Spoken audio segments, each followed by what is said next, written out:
I have to be honest, when I was reading this section of Jeremiah for today, chapters 10 to 13, I came to one line that stopped me in my tracks. It's Jeremiah 11:14. Do not pray for this people, God says, because I will not listen when they call to me in the time of their distress. How troubling is that, honestly? God who will not listen to his people when they cry out. But God also gives the reason. The people had been forming their own quote unquote gods, idols, and he actually ridicules them for the kind of gods they've created. They actually make them themselves, fashion them out of wood. They even prop them up because they can't stand on their own and carry them around. They can't walk on their own. They can't speak. They can't hear. They're worthless, but the people bow down to them and worship them. They give their love and affection to these idols. And God says that kind of devotion is not misguided, it's adultery. That's the language that God uses. It's like a spouse that is continually cheating, giving love to someone that's not their husband or wife. So God says through Jeremiah, you have forgotten me. I will expose your sin, your adulteries, your lustful neighings, which I think is a really interesting phrase. It's almost like the people are acting like animals, just whatever pleases them. God had warned Israel from the time he brought them out of Egypt and brought them into the promised land. God had said, stay faithful to me.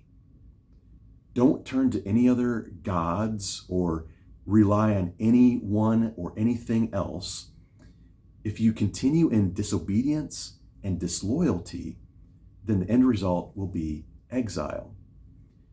And by the time we get to Jeremiah, that exile has come.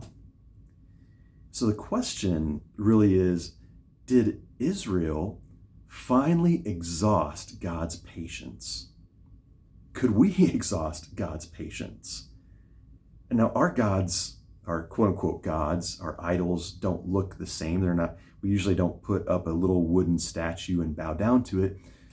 Our idols look like money that we trust more than we trust God. Our idols look like careers or achievements or accolades, a political cause, or our family, comfort, something that's probably a very good thing, but instead of being just a very good thing, it becomes an ultimate thing. It's like our heart is set on that, and much more than our heart is set on God. And so could we get to the point when we exhaust God's goodness and his patience? Well, I think the overall story of the Bible answers that question with no. We do not exhaust God's patience. The exile for Israel was a mark of discipline.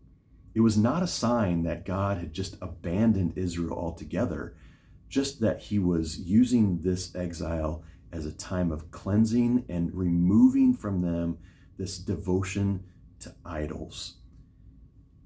We can get a sense of this from one very central line. Right in the middle of all the darkness of Jeremiah is hidden this one line, Jeremiah 12, verse 15, that says, but after I uproot them, I will again have compassion and will bring each of them back to his own inheritance. The people of Israel were going to return from exile back to the promised land. Ultimately, God would place all of their sin and ours on Jesus Christ, who would die to pay the penalty for all of our sin. And because of Jesus, we are not going to be exiled. We are not going to be kicked out of God's family. Even when God disciplines us, even when we have to experience some hardship as a way of God disciplining and purifying us so that we get rid of our affections for other things that are greater than him, even then, God's mercy is still great.